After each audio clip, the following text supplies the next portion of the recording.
Hey guys, we are working on this two-column proofs, segments, and angles assignment.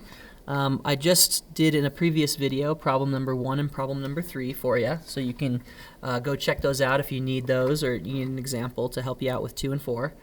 What I'm going to do in this video is number 5 and number 7, and just to kind of let you know, I said this in the other video, but the way that this is structured is that 5 and 6 are really, really similar. That you're going to prove them the exact same way. When we're learning proofs, it takes practice. So I don't expect you to be able to write a proof completely on your own yet. Eventually we'll get to that point. Right now we're just practicing the structure, and we're practicing using postulates and definitions and properties to justify our statements as we go. Okay, so let's take a look at number 5 here. Now, when we start with proof, we always start with the given statement.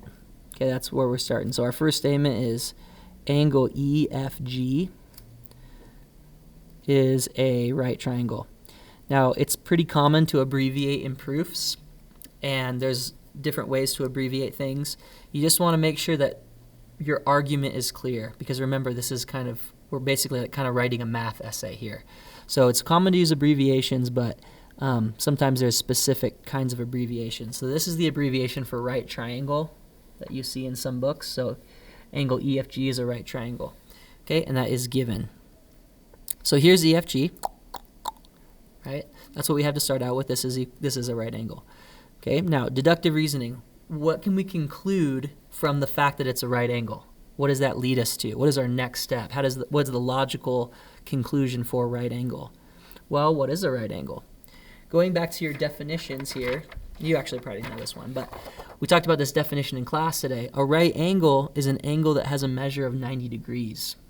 Okay, so what I can say is the measure of angle EFG is equal to 90 degrees. So notice that I switched from talking about the angle to talking about its measurement. Okay, so now I have an equal sign and a value. This little m means measurement. That's basically the definition of right angle. Okay, cool.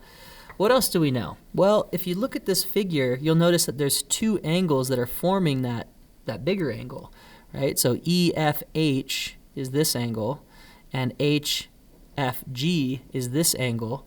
And if I put those two measurements together, I should get this full 90-degree angle. Okay, that idea is called the angle addition postulate. Okay, the angle addition postulate basically says if you have a big angle that's made up of two smaller angles, when you add the measurements of the two smaller angles, you're going to get the measurement of the full angle. Okay, if you need a little bit of extra help with that, there's a video on angle addition postulate that I posted on the day 3 heading in Canvas. You can kind of check that out. Okay, so my next statement is going to use that postulate because I want to talk about the things that I know from this figure. And since I already know the full angle is 90 degrees, I can say that this angle and this angle are equal to 90 degrees. So the measure of angle EFH, this guy, plus the measure of angle HFG is equal to the measure of angle EFG. Okay, I know that because of the angle addition postulate, which basically says, again, if you have two angles that make up a bigger angle, the sum of the two smaller angle measurements is the full angle measurement. Okay, cool. So now what I can start to do is I can start to replace some of this stuff. Like this, I know is 90. Right? So instead of writing measure of angle EFG, I'm going to write 90. And this guy, EFH, notice I know is x plus 8. So I can replace that with x plus 8. And this guy, HFG, I know is x. Okay? So x plus 8 plus x equals 90. That is the substitution property of equality.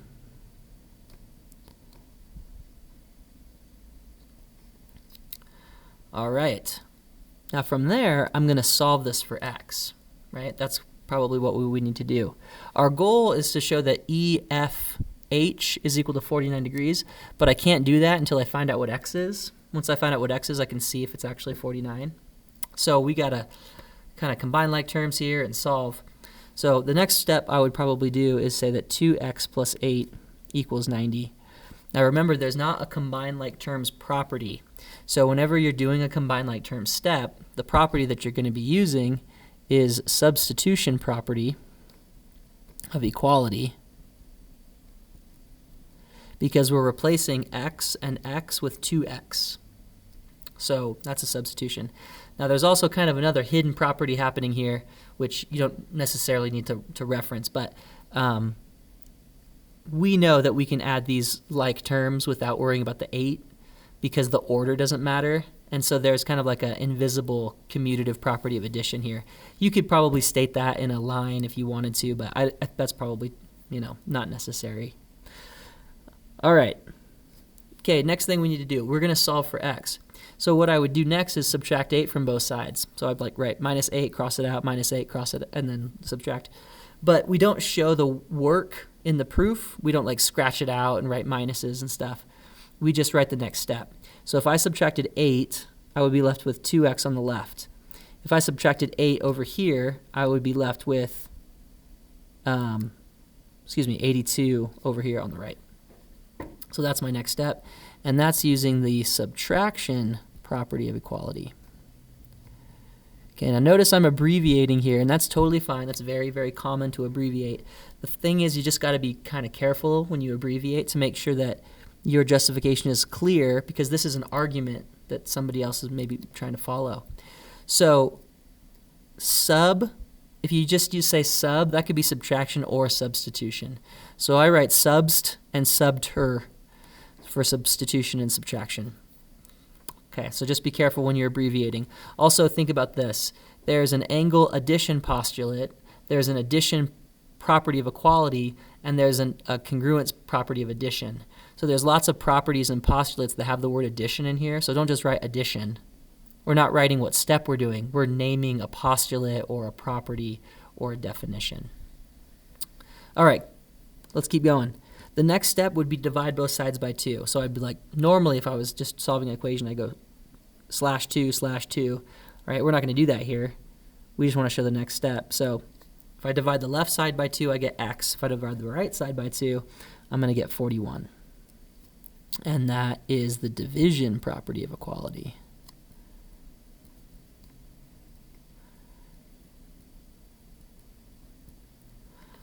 Okay. So what am I going to do with that x? Well, I wanted to say something about angle EFH. That's where we were headed, right? And now I know what x is. It's 41. So if I plug that 41 here in for x, I can add the 8 to it, and then I get 49, basically. So whenever I plug something in, that is a substitution. You're replacing something.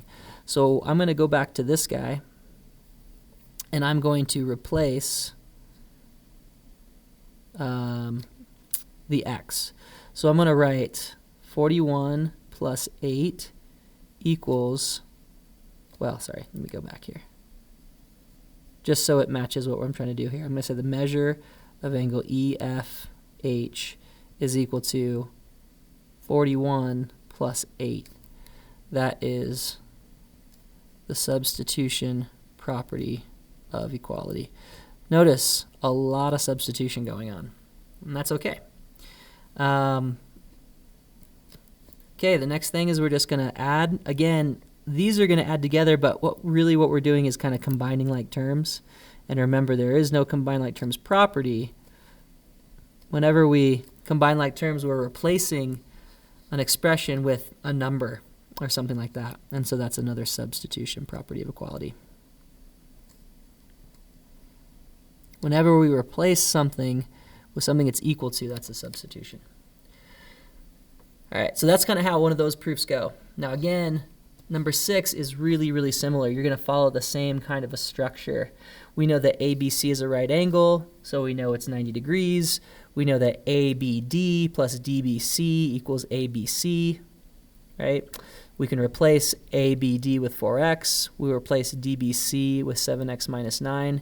We solve the equation, and then we plug that number back in here for x to find the measure of angle ABD. So use this as a template. Your steps are going to be basically the same. You're just going to change the letters, change the numbers, and stuff like that. There might be like maybe one more step to solving. Let's see. No, it should be about the same amount of steps. So 5 will help you with 6. Okay, let's move on to 7. And again, likewise, 7 is going to help you with 8. So training wheels. Giving you training wheels here. All right, so we got this angle CBD. Okay, so this guy right here. And what we know is that is congruent to EBA. So they're kind of overlapping. So here's one angle overlapping this other angle. Notice that they have angle 2 in common. So CBD is congruent to EBA. That's my first statement because that's what's given. Angle CBD is congruent to angle EBA, given. Okay, deductive reasoning. What can we conclude from the fact that they're congruent? Well, if they're congruent, then their measures are equal. So measure of angle CBD equals the measure of angle EBA. Okay, notice I converted from a statement that talks about angles to a statement that talks about numbers. Okay, so this right here is talking about an angle. With the m in front, it's a measurement. So this is an equation now. It's not an equality statement about geometric shapes. It's an equation saying two numbers are equal to each other. Okay, and how we make that transition again is the definition of congruence, but this time we're talking about angles. So definition of congruent angles. Okay, the reason why that's so important is because, once again, when we have properties, when we look at our properties of congruence and equality, there are more on this side than there are on this side. Properties of congruence, we got reflexive, symmetric, and transitive, and that's pretty much it. When we talk about properties of equality, we got addition and subtraction, we got multiplication and division, we got substitution, we got distribution. So when we have an equation, we got lots more properties to work with. When we have a congruent statement, we only have so many properties.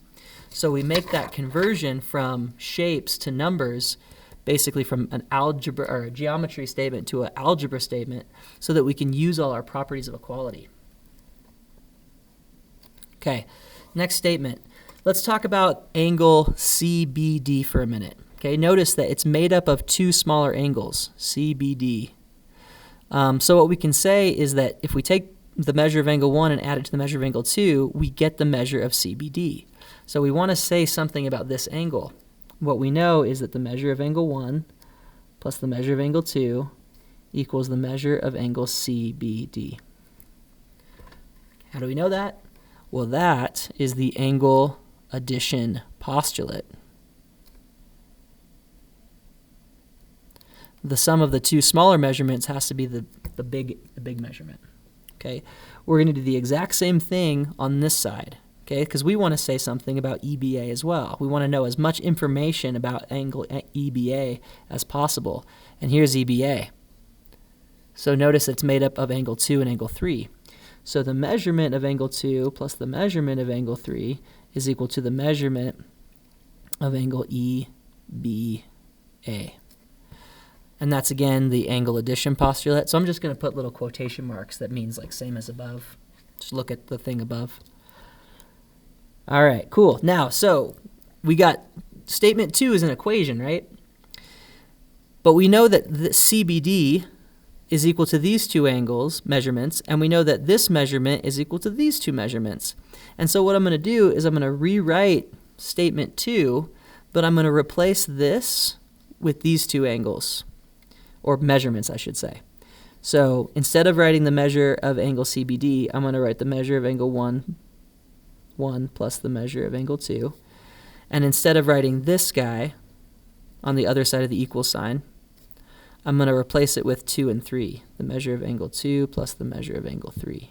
So this statement, when I replace CBD with the two measurements that equal it, looks like this. And when I replace this guy with the two measurements that equal it, I'm ended up here.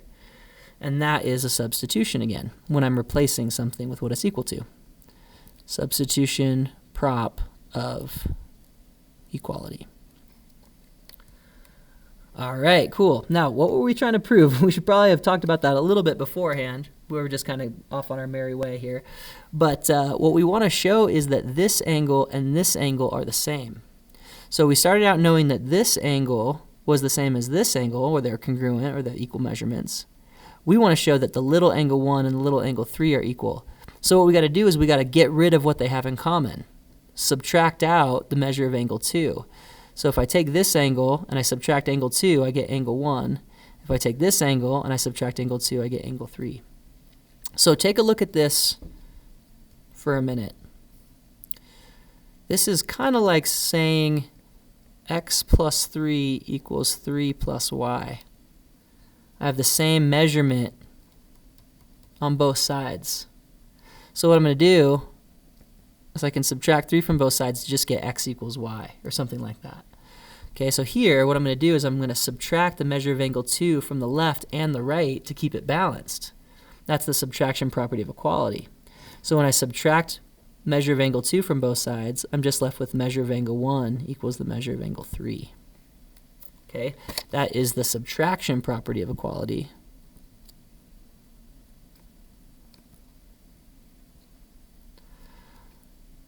Right, and we're basically where we wanted to be, right? Angle 1 is congruent to angle 3. Measure of angle 1 is equal to measure of angle 3. Okay, so we know their measurements are equal. Well, if their measurements are equal, that means they must be congruent. That's the definition of congruent angles.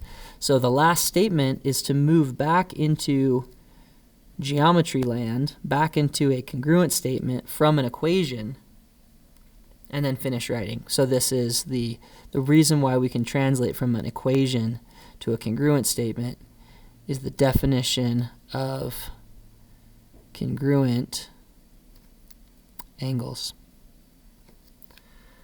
And we're done. So notice that I started with congruence and I ended with congruence. But in the middle, I had to deal with equality. I needed equations and stuff. I went from angles to numbers, number values. We don't know what they are, but we're representing them with measurements here. Okay, and then we go back to congruence. That's a very common thing to do in geometry, once again, because we have so many more properties of equality than we do properties of congruence. We can't really add, subtract, multiply, divide, substitute with congruence. We have to use equality and measurements. So sorry, this says number 6, but it should say number 8. Sorry about that. Finish this one up. It's basically the same as this guy, except instead of, well, some of the letters are even the same, but they're in a different order. So see if you can copy this guy, this kind of process down here. Just note that the letters are in a different order. Okay. All right. Keep practicing the proofs. It's a little scary, but like I said, I gave you a kind of training wheels guide for each one of them. You're just going to reproduce. And we'll keep talking about proofs next week. Thanks for watching.